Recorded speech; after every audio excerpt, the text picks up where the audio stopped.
Ketua Menteri Sarawak Datuk Patinggi Abang Johari Tun Openg akan melancarkan fasa pertama program vaksinasi di negeri tersebut Jumaat ini. Setiausaha kerajaan negara sentiasa tambah baik perkhidmatan kesihatan, antara laporan yang diberi tumpuan dari Bumi Kenyalang. Bumawin terus langsung bersama anda di sana. Silakan Buma. Baik, terima kasih Nordella. Salam sejahtera dan salam hormat. Program vaksinasi COVID-19 Sarawak akan bermula Jumaat ini. Menteri Kerajaan Tempatan dan Perumahan Datuk Seri Dr. Sim Kui Hian berkata, Ketua Menteri Datuk Patinggi Abang Johari Tun Openg telah mengarahkan agar program pemvaksinan Sarawak diawalkan berbanding jadual asal pada 27 Februari. Datuk Seri Dr. Sim berkata bekalan pertama vaksin Sarawak akan tiba petang ini di Kuching. Tambahnya, berikutan ketibaan vaksin berkenaan, Ketua Menteri akan melancarkan fasa pertama program tersebut pada Jumaat ini bagi mempercepatkan proses pemvaksinan kepada penduduk negeri ini. Menurut Datuk Seri Dr. Sim, program pemvaksinan yang beliau gelar operasi terbesar lebih besar daripada pilihan raya itu perlu dilaksanakan segera untuk memastikan 2.2 juta penduduk Sarawak yang berumur 18 tahun ke atas diberi suntikan vaksin menjelang Ogos tahun ini. Tambahnya, program diawalkan juga kerana suntikan vaksin perlu dilakukan sebanyak 2 dos. Beliau yang juga penasihat jawatan kuasa pengurusan bencana negeri menambah, ia juga bagi mewujudkan imuniti kelompok memandangkan kurang 30% penduduk negeri ini berusia bawah 18 tahun. Justeru Sarawak memerlukan 70% penduduk divaksin. Datuk Seri Dr. Sim menyatakan demikian pada seminar dalam talian vaksinasi COVID-19 dan kesan terhadap perniagaan di Sarawak, anjuran Persekutuan Perniagaan Sarawak. Jawatan Kuasa Pengurusan Bencana dan Bahagian Sibu meminta orang ramai supaya menghargai usaha yang telah dilaksanakan oleh jawatan kuasa tersebut. Menteri Muda Kesihatan Awam dan Perumahan Dr. Anwar Rapai yang juga koordinator jawatan kuasa tersebut berkata, dalam usaha memerangi COVID-19 sememangnya akan wujud kekurangan, namun kerajaan sentiasa menambah baik langkah yang dilaksanakan untuk mengawal pandemik tersebut. Dr. Anwar Rapai mengulas mengenai dakwaan kekurangan kaki tangan kesihatan dan katil hospital. Beliau mengakui pada peringkat awal kadar jangkitan meningkat di Sibu pada Januari lalu, namun perkara itu turut berlaku di kawasan lain kerana pandemik COVID-19 merupakan satu krisis kesihatan. Jelasnya antara langkah dilaksanakan adalah membuka pusat kuarantin rawatan COVID-19 PKRC untuk pesakit berisiko rendah untuk mengurangkan beban di hospital Sibu. Setakat ini sebanyak 79.3% katil di Hospital Sibu dan 79.2% katil di PKRC telah digunakan oleh pesakit. Data turut menunjukkan daripada 3,970 orang pesakit COVID-19, 3,235 atau 81.5% daripadanya dilaporkan telah sembuh. Setakat ini, lebih 102,000 ujian calitan telah dilakukan di Sibu, termasuk lebih 9,000 spesimen dibuat oleh pihak hospital swasta. Kos ujian calitan ini katanya kini sudah mencecah lebih 15 juta ringgit. Beliau berkata demikian semasa siaran langsung di laman Facebook beliau semalam. Saya menerang tu bukannya saya nak boost, bukan nak boasting, kasih. I just want to give the real figure. Kongsi benda yang fakta kepada masyarakat.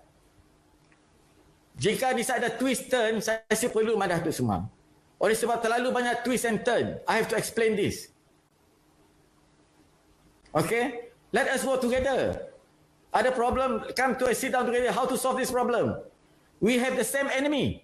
Pada sesi itu, beliau turut menjawab pertanyaan orang ramai berkaitan bantuan makanan, vaksin dan operasi pengesanan kes aktif di sekitar Sibu.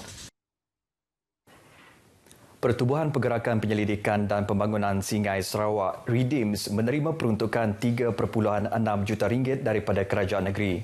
Peruntukan tersebut merupakan dana tambahan bagi menyiapkan projek Bidayah Cultural Village BCV yang terletak di Singai Bau. Cek sumbangan tersebut disampaikan oleh Ketua Menteri Datuk Patinggi Abang Johari Tun Openg kepada Presiden Redeems Datuk Peter Nansian Ngusi di Wisma Bapa Malaysia Kuching.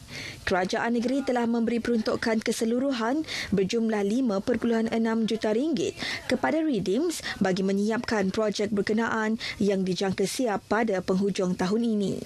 BCV yang terletak di Kampung Apar Singai Bau akan menjadi satu lagi destinasi pelancongan di Sarawak di dalam mempromosikan identiti kebudayaan, warisan dan adat masyarakat Bidayah di negeri ini. Penduduk di Sungai Asap Belaga bakal menikmati perkhidmatan internet jalur lebar berkelajuan tinggi apabila infrastruktur digital akan dibina di kawasan itu nanti. Timbalan Ketua Menteri Tan Sri Dato' Amar Dr. James Sibuan Masing memberitahu apabila projek tersebut berjaya dilaksanakan, ia akan memberi manfaat kepada penduduk kampung, sekolah, pejabat kerajaan dan rumah-rumah ibadat di kawasan tersebut. Jelas Tan Sri Dato' Amar Dr. James dengan adanya perkhidmatan itu nanti, ia juga akan memudahkan transformasi komuniti digital di kawasan Sungai Asap. Beliau berkata demikian semasa taklimat projek perkampungan digital bagi komuniti Sungai Asap baru-baru ini. Tambahnya, perkhidmatan ini juga akan diperluaskan ke perkampungan digital antaranya di Kapit dan Bukit Mabung untuk memudahkan komuniti di kawasan berkenaan mengakses internet. Sarawak telah dimaklumkan oleh pihak Petroleum Nasional Berhad Petronas mengenai penemuan 2 telaga gas di kawasan luar pesisir Sarawak iaitu di Telaga Penerokaan Lang Lebah 2 di Blok SK410B di wilayah Tengah Lawsonia seperti yang diumumkan 2 minggu lepas. Pejabat Ketua Menteri dalam satu kenyataan memberitahu satu lagi penemuan hari ini iaitu di kawasan Dokong 1 di Blok SK417. Sehubungan itu, perbincangan lebih lanjut akan diadakan antara pihak Petronas dan kerajaan negeri berdasarkan syarat-syarat perjanjian penyelesaian komersial yang akan membawa manfaat yang lebih besar bagi Sarawak dan Petronas. Majlis Perbandaran Pedawan akan memastikan pihaknya sentiasa mendengar aduan dan keperluan para pemaju projek di kawasan berkenaan yang terkesan dengan wabak COVID-19. Pengurusinya Lokeh Chiang berkata dengan masalah kekurangan sumber tenaga kerja dan menepati prosedur operasi standard SOP, sebarang kelewatan projek akan dipertimbangkan namun harus akur terhadap syarat pelanjutan tempoh. Lokeh Chiang sedar bahawa banyak projek mengalami kelewatan akibat pelaksanaan Perintah Kawalan Pergerakan PKP, namun pemaju juga harus menetapkan sasaran untuk menyiapkan projek. On our side as a client, we will try to help him. We will definitely try to help him. We will not kill the contractor because killing the contractor means killing the project. Nobody benefits at the end of the day. Lo yang ditemui pemberita diminta mengulas mengenai projek tebingan Sungai Batu Kawah yang mengalami sedikit kelewatan akibat kesan PKP. Setakat ini, projek pengindahan tebingan Sungai Batu Kawah fasa pertama yang menelan kos kira-kira 30 juta ringgit.